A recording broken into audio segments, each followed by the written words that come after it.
Something important is quietly unfolding inside the Philadelphia Eagles organization right now, and if you really pay attention to what was said at the NFL league meetings, you start to realize this situation is far from settled. The biggest storyline surrounding this team continues to be the future of A.J. Brown, and despite multiple opportunities, the front office has not completely shut the door on the idea of a trade. Howie Roseman spoke, Nick Sirianni spoke, and both delivered nearly identical messages. A.J. Brown is, as of today, a member of the Philadelphia Eagles, but here's where things get interesting. Neither of them went the extra step to firmly say that he is untouchable. They didn't say he's not being traded. They didn't say the organization is committed to him long-term without question. And in the NFL, what isn't said can sometimes matter just as much as what is. There's clearly been real movement behind the scenes. Reports indicate that A.J. Brown had preferred destinations earlier in the offseason, specifically AFC teams like the Kansas City Chiefs, New England Patriots, Los Angeles Chargers, and Buffalo Bills. But as things have played out, those options have started to disappear. The Bills made a different move. The Chargers and Chiefs don't appear to be seriously involved. And now, it feels like the situation has narrowed significantly, with the Eagles and the Patriots almost staring each other down, waiting for something to happen. But here's the key detail. Philadelphia has not received an offer strong enough to justify moving one of the best wide receivers in football. That tells you everything about how highly they still value him. At the same time, the fact that this conversation is still alive tells you they are at least listening, and timing matters here. If a trade were to happen, it would likely come after June 1st, when the financial impact becomes more manageable. That's not speculation, that's strategy. While all of this is happening, the Eagles are continuing to build their roster in a very specific way. Look at the additions they've made. Reek Woolen comes in on a one-year deal with huge upside. This is a player with elite physical traits, size, speed, length, but also someone who hasn't fully put it all together yet. That's exactly the type of player this front office loves. High ceiling, strong traits, and the belief that their system can unlock another level. The same philosophy shows up again with Joe Tryon-Shoyinka and Arnold Ebiketie. Both players come with strong draft pedigree, both have flashed talent, and both are being brought into a system that believes in development. This isn't random, this is a pattern. The Eagles are loading up on players who have already shown they belong in the league, but who may still have untapped potential. And then you look at the wide receiver room additions, and it gets even more interesting. Marquise Brown and Elijah Moore are not just depth pieces, they are calculated moves. Brown brings speed and vertical threat ability, something that fits perfectly with Jalen Hurts' deep ball accuracy. Elijah Moore brings versatility and familiarity, not just with the system, but also personally with A.J. Brown. That connection could matter more than people think, but here's the bigger picture. The Eagles are preparing for multiple scenarios. If A.J. Brown stays, this becomes one of the most complete wide receiver groups in the league. If he goes, they already have pieces in place and flexibility to adjust, possibly even addressing the position early in the draft. That's not panic, that's planning. At the same time, there are still clear needs on this roster. Safety remains a concern, and the team is putting a lot of faith in young players like Andrew Makuba to take a leap. There's also the reality that more moves are coming, whether through the draft or post-draft additions. This roster is not finished yet, and then there's another subtle move that shouldn't be overlooked, bringing in Andy Dalton. Not as a starter, not as a headline move, but as a stabilizing presence in the quarterback room, a veteran who can still play, who understands the game, and who provides insurance in a league where depth at quarterback can define a season. When you step back and look at everything together, this doesn't feel like a team reacting. This feels like a team executing a very specific plan, one that keeps multiple paths open depending on how situations develop, especially with A.J. Brown. So now it comes down to this. Are the Eagles simply doing their due diligence and keeping options open, or are they quietly positioning themselves for a major move that could reshape this offense? What do you think? Is A.J. Brown truly safe in Philadelphia, or is this situation building towards something bigger? And if you really think about everything that's been laid out so far, the situation becomes even more layered the deeper you go into it. Because this isn't just about one player, this is about how the Philadelphia Eagles are structuring their entire roster for both the present and the future. Take a step back and look at the wide receiver room again. You already have DeVonta Smith, who has proven he can operate at a very high level and, in the eyes of many inside the organization, has the ability to step into a true number one role if needed. Then you bring in Marquise Brown, who stretches the field and forces defenses to respect the deep ball on every snap. Add Elijah Moore into that mix, a player the Eagles evaluated heavily coming out of college, and someone who can be moved around the formation in creative ways. That's not just depth, that's versatility, that's flexibility, and most importantly, that's insurance. Because if A.J. Brown remains on this roster, defenses are going to have a serious problem trying to match up with all of these different skill sets. But if he doesn't, the Eagles are not walking into 2026 unprepared. They've already started building the framework of what the offense could look like without him. That's what makes this entire situation feel calculated instead of reactive, and it doesn't stop on offense. Defensively, the same philosophy is being applied. The addition of Reek Woolen is a perfect example of betting on upside while still managing financial flexibility. A one-year deal worth up to $15 million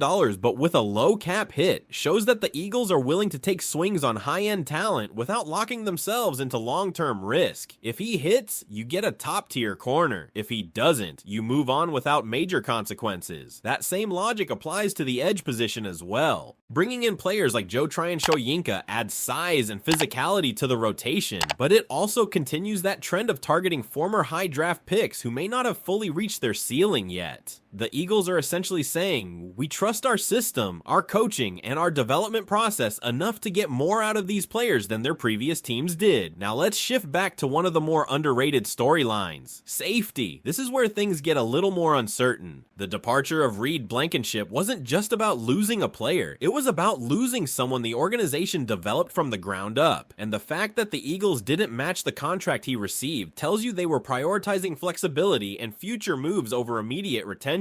So now the spotlight turns to Andrew Makuba. This is a player the Eagles are clearly counting on to take a significant jump from year 1 to year 2. He has the ball skills, he has the instincts, and he's shown flashes, but now it's about consistency and growth. Pairing him with Marcus Epps gives you experience alongside potential, but depth at that position is still a real concern, and it wouldn't be surprising at all if the Eagles address it again soon. And then there's something else quietly developing in the background that could add even more intrigue to this entire situation. The Eagles are scheduled to go to Foxborough during training camp for joint practices with the New England Patriots. Think about that for a second. If the A.J. Brown situation is still unresolved by then, you could have a scenario where all eyes are on those practices, not just because of competition, but because of what it could represent. Imagine A.J. Brown still on the roster, going up against a team that has been linked to him in trade discussions. Or even more dramatic, imagine if something happens before then, and he's suddenly on the other side of those practices. That would completely shift the narrative, not just for the Eagles, but across the entire league. And this is why the Eagles continue to operate the way they do. They don't rush decisions. They don't close doors prematurely. They gather information. They evaluate every angle, and they position themselves to strike when the timing is right. Whether that's through a trade, the draft, or another unexpected move, they want to be ready. At the same time, moves like trading for Andy Dalton show that they're not overlooking the small details. Having a veteran quarterback behind Jalen Hurts and Tanner McKee might not grab headlines, but it reinforces the idea that this team is building depth at every level. In the NFL, one injury can change everything, and the Eagles are clearly taking that seriously. So as we move closer to the draft and deeper into the offseason, everything feels like it's building toward a decision point. The Eagles have options, they have flexibility, and most importantly, they have leverage. The question now is not whether something could happen, it's whether the right opportunity will present itself for them to make a move that aligns with their long-term vision. But even beyond everything we've already talked about, there's another layer to this that can't be ignored, and that's how much confidence this front office has in its own ability to adapt on the fly. Because one thing that keeps showing up over and over again is that the Eagles are never locked into just one path. They're constantly creating optionality, whether it's through short-term deals, low-risk signings, or bringing in players with upside. They are building a roster that can pivot quickly depending on how situations evolve. And that brings us right back to the A.J. Brown situation, because this isn't just about talent, it's about timing, leverage, and long-term roster construction. If the Eagles truly believed there was zero chance of moving him, this conversation would have been shut down weeks ago. The fact fact that it hasn't tells you they are at least considering all possibilities, even if they ultimately decide to keep him. At the same time, you can also argue the opposite, that by holding firm and not accepting any current offers, they're reinforcing just how valuable he is to this team. They're not going to move him unless the return justifies it. And in today's NFL, finding a receiver with his production, physicality, and impact is not easy. That's why this situation feels like a standoff more than anything else. And while all of that plays out, the rest of the roster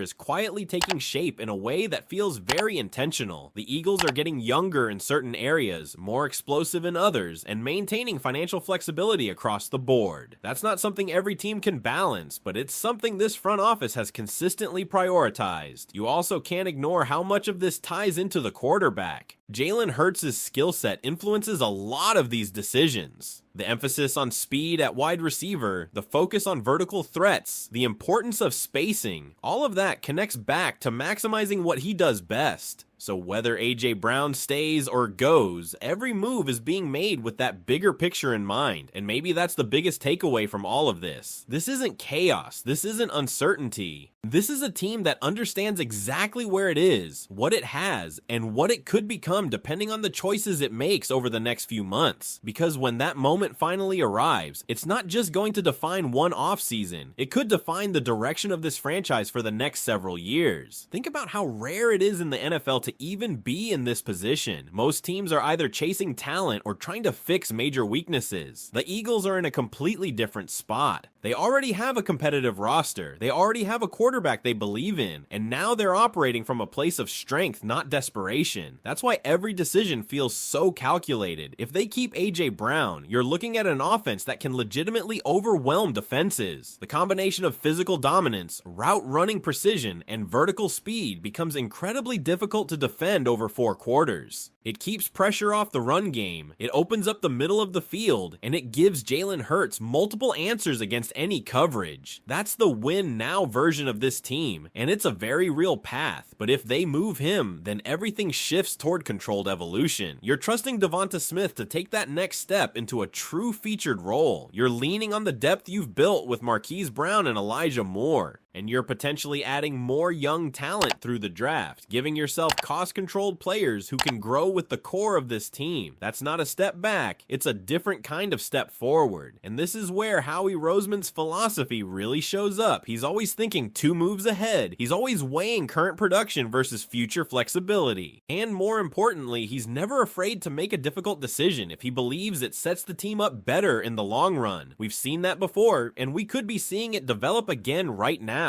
At the same time, there's a human element to all of this that can't be overlooked. Locker room chemistry matters. Relationships matter. The connection between players, especially someone like A.J. Brown and the rest of the offense, is real. Moving a player like that isn't just a football decision, it affects the identity of the team, and that's something the Eagles have to carefully consider before making any move. And then there's the outside pressure, the media attention, the constant speculation, the fan conversations. It all builds over time, but in